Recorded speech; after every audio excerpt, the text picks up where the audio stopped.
like the game plan was there really wasn't a game plan. They got punched in the mouth early by that Chargers team that came out and was excellent all game, especially throwing the football against the Chiefs secondary, and it felt disjointed from Kansas City on Friday night. They got to find something in a hurry because falling 0-2 is disappointing.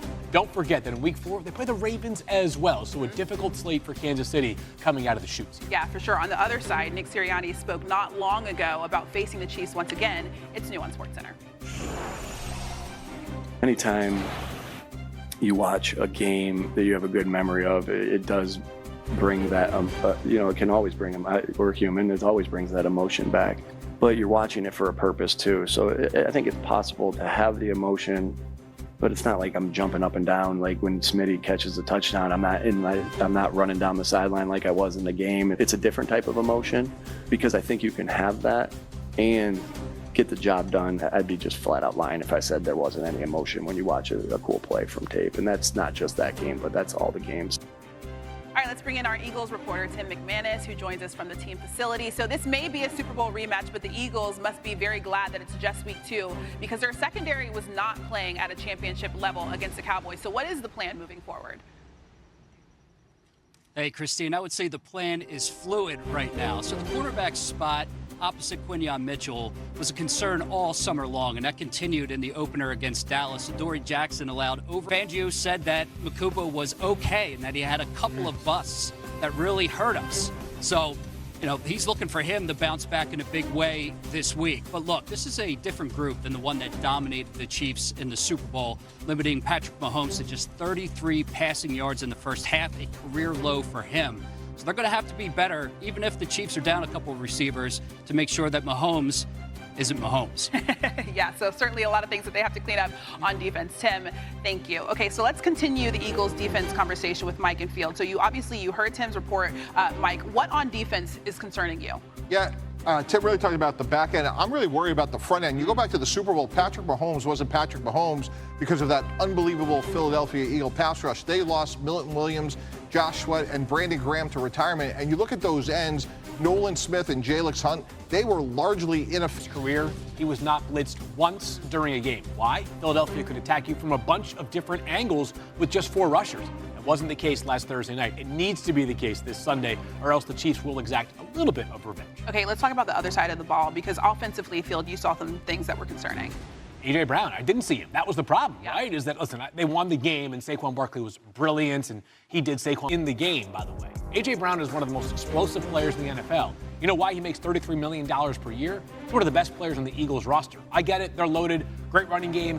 Great offensive line. If you don't feed number 11, you are not going to have a chance to defend your title. Philly gets that. There have been games like this in the past, but we need to see more A.J. Brown on Sunday. You mentioned how late in the game that was. He wasn't targeted until 1:51 left in the fourth quarter. That is the latest into a game that he went without a target in his entire career. So the Bears and the Lions, they face off on Sunday, marking Ben Johnson's first trip back to Detroit.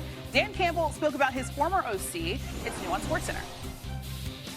I thought they played pretty fast. Those receivers were moving. I thought the shifts, the motions. I thought the O-line came off the ball.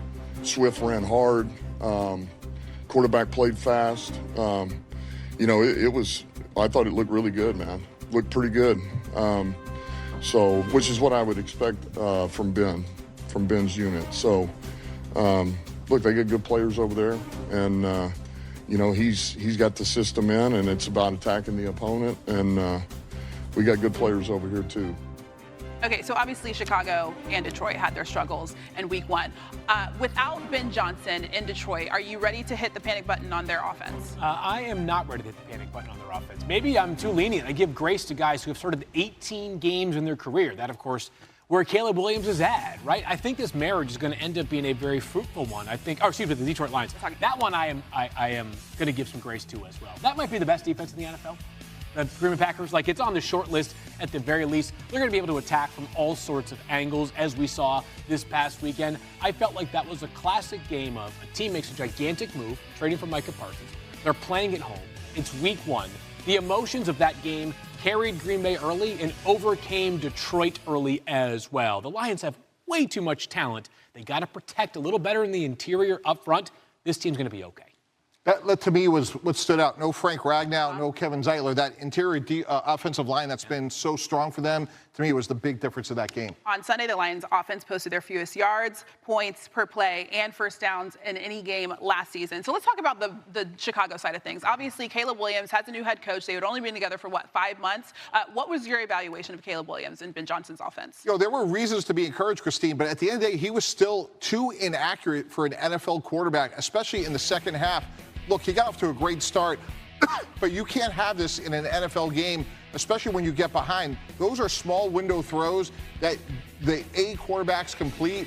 He's still a B. He's a work in progress. His footwork has to get tied much more consistently in terms of his mechanics, and when he does that, he has a chance to be a great player, but way too inconsistent in terms of where he could be. Phil, do you want to add anything? I know you went off on them a little. I am going to give him a bit more grace. I think this trajectory for Caleb Williams has been sped up because of the fact that the player taken right behind him, Jayden Daniels, looks like a top 5 NFL quarterback already. I believe the ingredients remain for Caleb Williams to become an outstanding quarterback in the NFL. The first drive this past Monday night, I think, was reflective of that. It's going to take some time. I think he still needs to find a way. This is a very fine line as a quarterback. Be quick, but don't hurry. You got to process the game fast. These guys are bearing down on you in less than 2.5 seconds in some cases. Yeah. But you can't hurry because your footwork gets all out of whack. Bad footwork leads to bad quarterback. I would also imagine there was so much going on in his head. He learned so much this offseason, so there was a lot for him to process. All right, guys, we're going to have some tea a little bit later. I'm so thirsty. The game film from week 1. It's new on SportsCenter. It was maddening, the things that we were doing or weren't doing, so to speak. I don't envy anybody that's covering or any fan or anybody that is Dolphins because you're still living in a place that was embarrassing, as I said. Today, it's the starting process with the players of doing something about it. For more, we welcome in our NFL reporter, Jeff Darlington. Jeff, what is the temperature in the Dolphins locker room coming off of Tua's obviously bad game and Tyreek's very visible frustration? Well, I can certainly say that, it's not upbeat in the sense that everybody is thrilled with the way week 1 went, not at all. But I do think that there has been sort of a projection that they recognize that this was 1 week and they have an opportunity to right that ship. I was talking to one person who said, it's not the first time that we've been down, and said we've got at least 17 more rounds to go. So this is a team that believes they've got an entire season in front of them to make this right. By all means,